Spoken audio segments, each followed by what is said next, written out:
బాబు జగజీవన్ రావు 118వ జయంతి సందర్భంగా 47వ వార్డులో ఉత్తర నియోజకవర్గం శాసనసభ్యులు ఎమ్మెల్యే విష్ణుకుమార్ రాజు బాబు జగజ్జీవన్ 18వ జయంతి సందర్భంగా 47వ వార్డులో ఉత్తర నియోజకవర్గం శాసనసభ్యులు ఎమ్మెల్యే విష్ణుకుమార్ రాజు ముఖ్య అతిథిగా పాల్గొని వార్డు కార్పొరేటర్ కంటిపాము కామేశ్వరి ఆధ్వర్యంలో వార్డులో అరుంధతి నగర్, కప్పరాడ, జగజ్జీవన్ నగర్ విగ్రహాలకు పూలమాలలు వేసి నివాళులర్పించారు.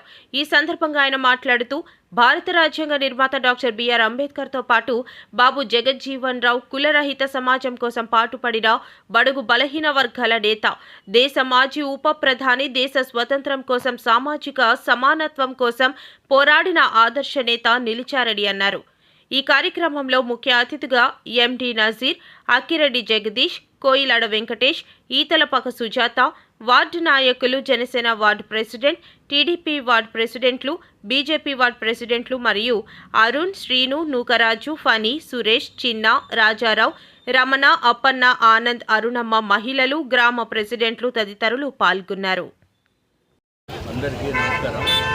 ఈరోజు బాబు జగజీవన్ రామ్ జయంతి ఉత్సవాలు 47వ వార్డులో నార్త్ నియోజకవర్గంలో ఘనంగా జరుపుకోవడంతో పాటు ఎప్పుడూ కూడా ఈ ప్రతి సంవత్సరమే కూడా ఇక్కడ జరుపుతున్నారు. ఇక్కడ గ్రామస్తులు, అట్లాగే Telugu Desam party, Bharatiya Janata party, Janasena party నాయకులు అందరూ వచ్చి అత్యంత అద్భుతంగా బాబు జగజీవన్ రామ్ గారికి నివాళులు అర్పించడం జరిగింది.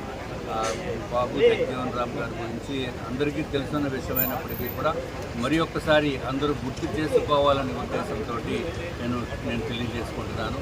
1908లో బాబు జగజీవన్ రామ్ గారు పుట్టిన తర్వాత అత్యంత ఎక్కడ కూడా ప్రపంచ రికార్డు 50 సంవత్సరాలు ఆయన పార్లమెంట్లో ఉండటం అంటే అత్యంత చిన్న వయసులో 28 సంవత్సరాల్లోనే పార్లమెంటు సభ్యుడిగా ఎన్నికయ్యి కంటిన్యూస్గా 50 సంవత్సరాలు ఆయన పార్లమెంటేరియన్గా ఉంటూ, అట్లాగే మన విశాఖపట్నానికి సంబంధించింది ఏంటంటే 1971లో భారతదేశానికి పాకిస్తాన్కి వార్ అయినప్పుడు కూడా, యుద్ధం అయినప్పుడు కూడా బాబు జగజీవన్ రామ్ గారు ఈ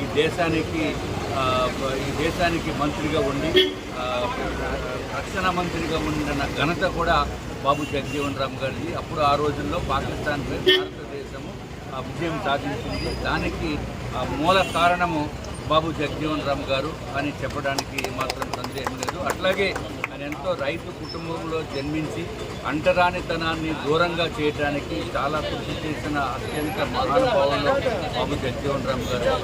ఆయన్ని ఆదర్శంగా తీసుకుని నేటి సమాజం కూడా అదే విధంగా ముందుకు వెళ్ళాలని చెప్పి నేను మనస్ఫూర్తిగా కోరుకుంటున్నాను.